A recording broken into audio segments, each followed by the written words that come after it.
ওকে, so আমরা কি বলছিলাম, আমরা ফাংশনস অফ ক্যাপিটাল মার্কেট পড়ছিলাম। ফস্টারিং ইকোনমিক গ্রোথ কি বললাম, যে হ্যাঁ obviously capital market with help us in fostering economic growth, because যখনই ইনভেস্টমেন্ট আমি যখনই টাকা পাচ্ছি, যখনই ডেফিসিট সেক্টরগুলো টাকা পাচ্ছে, তখন তারা কি করছে, তারাও চেষ্টা করছে গ্রো করা। লাইক ইন্ডাস্ট্রি, যে আমি বলছি কি capital market provides long term capital.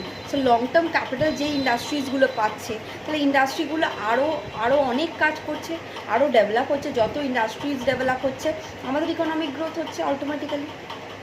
Last পড়ছি a bridge between the savers and the borrowers. Obviously those who are saving and those who are borrowing, it creates a bridge, like the surplus and ডেফিসিটের মধ্যে যেটা হচ্ছে সেটাই তো সেভার্স and বরোয়ার্সের মধ্যেও হচ্ছে। So this about the functions of capital market. So আমাকে কী জানতে হবে? What do you mean by capital market? What are the functions of capital market? Suppose 2 plus 8. Then we have to explain each and every point. যত point লিখে যত explain করতে পারবি তত ভালো। অ্যাটলিস্ট এই কটা পয়েন্ট লিখে 2 to 3 লাইন্স এক্সপ্লেন করে দে, ফিনিশ আনসার। ক্লিয়ার? ওকে, নেক্সট আমার যে নোটসে রয়েছে আজকে আবার ধর সাপোজ আমি পড়াই হচ্ছে, আমি আসে হচ্ছে ক্যাপিটাল মার্কেট ইনস্ট্রুমেন্টস। এবার ক্যাপিটাল মার্কেট ইনস্ট্রুমেন্টসের ক্লাসিফিকেশন ফার্স্ট হচ্ছে ব্রড ক্লাসিফিকেশন। কি দেখ, hybrid instrument, pure instrument and derivative instruments. তিনটে ব্রড ক্লাসিফিকেশন আছে, হাইব্রিড, পিওর অ্যান্ড ডেরিভেটিভ। হয়তো এইগুলো তোরা বইতে পাবি না, বাট স্টিল আমার নোটসে আছে। এইটা হচ্ছে broad classification of capital market instruments. Hybrid instruments মানে হচ্ছে having features of more than one instrument. Hybrid কথাটার মানে কি? Hybrid, we use this term hybrid because we know that hybrid means something more than one, having something is having more than one kind of characteristics or features. So hybrid instruments are those instruments that possess more than one features. For example, convertible preference shares, convertible debentures, they are hybrid in nature. Why hybrid? Convertible money ki this preference shares could be converted into equity shares at a certain point of time, after a certain point of time. So that's why it is containing the features of both equity share as well as the preference share. So this is a hybrid instrument. এখন এটা ধর preference share হিসেবে আমরা কিনলাম, কিন্তু এখন আমি preference share হিসেবে নিচ্ছি, কিন্তু কিছুদিন পর বা কিছু বছর পর এটাকে আমি ইকুইটি শেয়ারে কনভার্ট করতে পারবো। কনভার্টেবল প্রেফারেন্স শেয়ার্স বলে এগুলোকে। So this is called hybrid instrument. So this is obviously hybrid, হ্যাঁ কি না? হাইব্রিড ইনস্ট্রুমেন্ট হলো কি হলো না? This is hybrid instrument having features of more than one features. Next ashe pure instruments having a single feature, not more than one, just a feature of its own, just the characteristics of its own. Like normal equity share, normal preference share, normal debentures. Debenture মানে debenture, বাস ওই debenture 16%, 8%, whatever debenture it is, or যা features তাই feature, ওটা কোনো সময় equity শেয়ারে convert হবে না। বা preference share only it is a preference share, ওটা কোনো সময় ইকুইটি শেয়ারে কনভার্ট হবে না। Another is derivative instruments. So this derivative instruments is a very interesting one.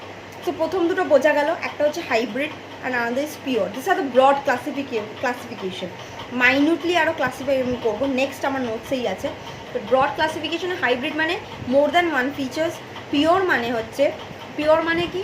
Pure মানে হচ্ছে just single feature, not more than only its own features. আর next derivative. যদি এরকম কোয়েশ্চেন আসে ক্লাসিফাই ক্যাপিটাল মার্কেট ইনস্ট্রুমেন্টস, যদি তুই এই তিনটে ক্লাসিফিকেশন করে দিস, যে আনসার চেক করছে সে কিন্তু বুঝে যাবে যে ইউ নো সামথিং।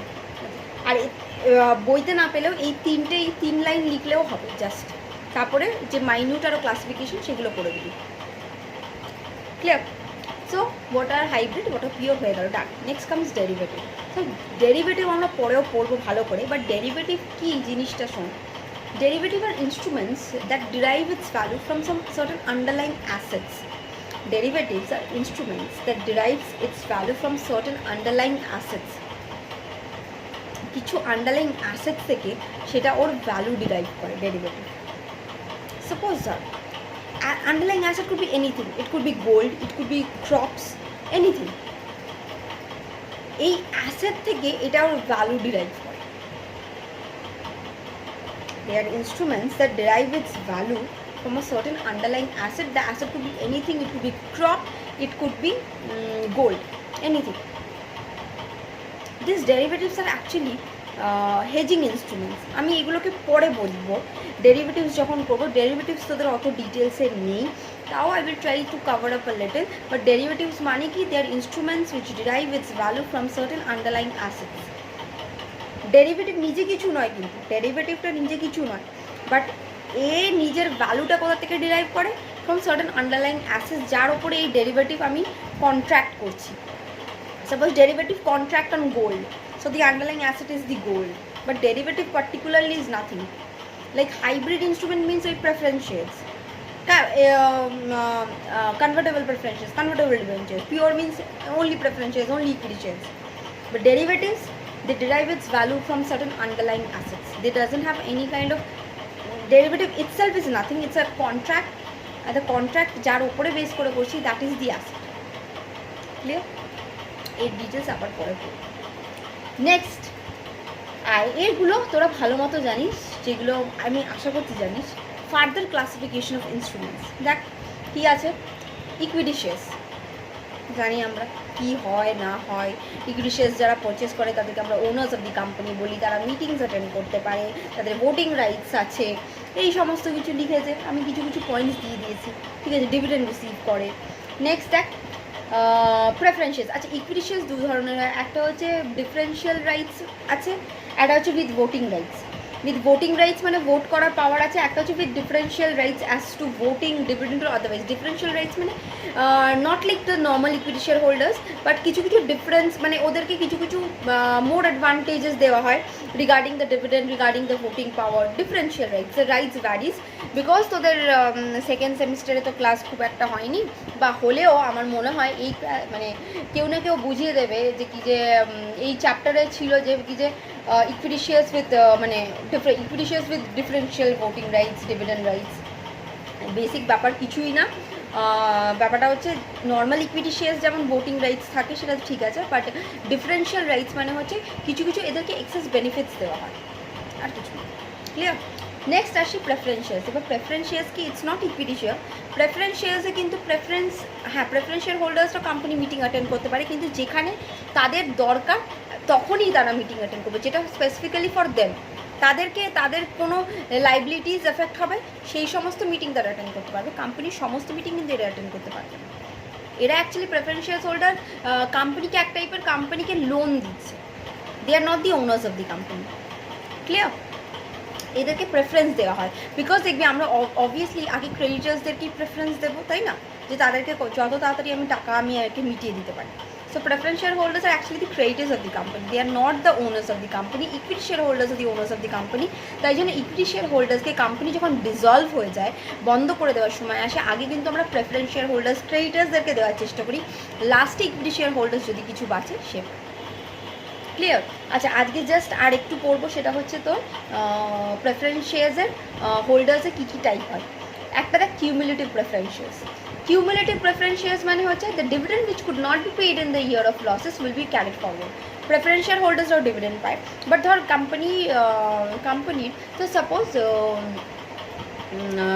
কোম্পানির ধর 2018, 19, 20 ধর 18-এ কোম্পানির কোনো প্রফিট হয়নি, লস হয়েছে, তো প্রেফারেন্স শেয়ার হোল্ডার্স তো সেই বছরেও ডিভিডেন্ড পেতো কিছু, বাট কী হলো, এই ডিভিডেন্ডটা আমি দিলাম না সেই বছর, because company suffering from loss. 2019-এও ধর লস হয়েছে, তখনও দিলাম না। 2020-তে সাপোজ ধর, যেটা ইম্পসিবল বাট তাও বলছি, 2020-তে ধর এক্সেসিভ প্রফিট হয়েছে, বাট অনেকের হয়েওছে, তখন 2018 আর 19-এর ডিভিডেন্ডটা আমি কিউমুলেট করবো। কিউমুলেটিভ মানে উই অ্যাডেড, আমরা অঙ্ক করেছি না কিউমুলেট করে আমি 2020-তে পেমেন্ট করবো। This is cumulative preference. তাহলে non cumulative obviously in the year of loss কোনো ডিভিডেন্ড পাবে না, এই ডিভিডেন্ডটা ক্যারি ফরওয়ার্ডও হবে না। কিউমুলেটিভে আমি এক বছর ডিভিডেন্ড পেলাম না because the company suffered loss, but ওই ডিভিডেন্ডটা আমি জানি যে ইয়ারে প্রফিট হবে সেই ইয়ারে পেয়ে যাবো। কিন্তু নন কিউমুলেটিভে এই ডিভিডেন্ড অ্যাকিউমুলেট হয় না, যে ইয়ারে লস হলো সেই ইয়ারে ডিভিডেন্ড আমি আর দেবো না, পরের আবার যদি প্রফিট হয় সকল দেবো। দেয়ার টাইপস অফ প্রেফারেন্সেস, ঠিক আছে? ক্লিয়ার? আপাতত এইটুকু থাক। তাহলে আমরা পড়ে নিলাম ক্যাপিটাল মার্কেট কাকে বলে, ফাংশনস কাকে বলে, ইনস্ট্রুমেন্টসের ব্রড ক্লাসিফিকেশনস কী হয়, আর দুটো মাইনিট ক্লাসিফিকেশনও পড়লাম, সেটা হচ্ছে equity shares and preference shares. Thank you.